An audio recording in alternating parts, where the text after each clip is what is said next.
So mga kabady, may nagpakabit dito ng Racing Boy rear shock. Yung pinakabago natin na Flow S. So NMAX dito nga pala yan. Ayan yung shock nya.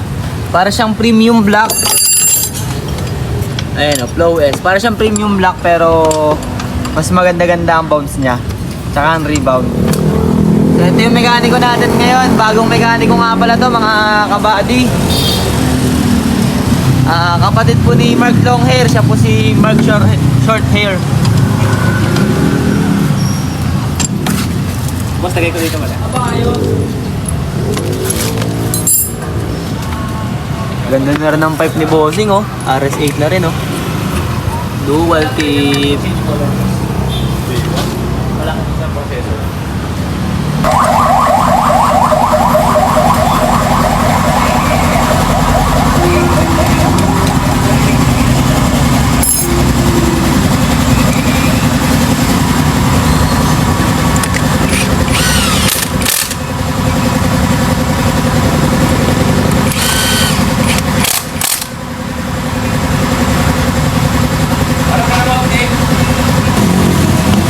Ayan mga kabady, tinesting na ni Bossing yung bounce niya.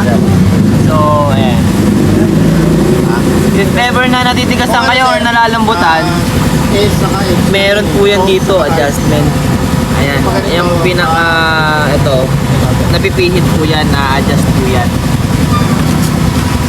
Ito yung bounce mo. Ito sir. Nasaan ba? Yan, yan nga yun.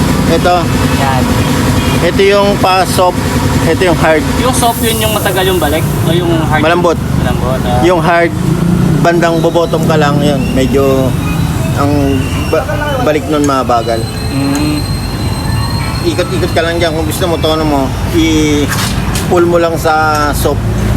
Full So, pababa ng pababa. Mas Tapos, prefer yung pag wala kang angkas. Pag may angkas ka, patigas ka. hard. Tigasan nyo para hindi sobrang bagsak na bagsak yung pinakalikodan. So may adjustment na siya dito ng rebound. Meron din siya adjustment dito para sa tigas ng spring. Sige na, boss.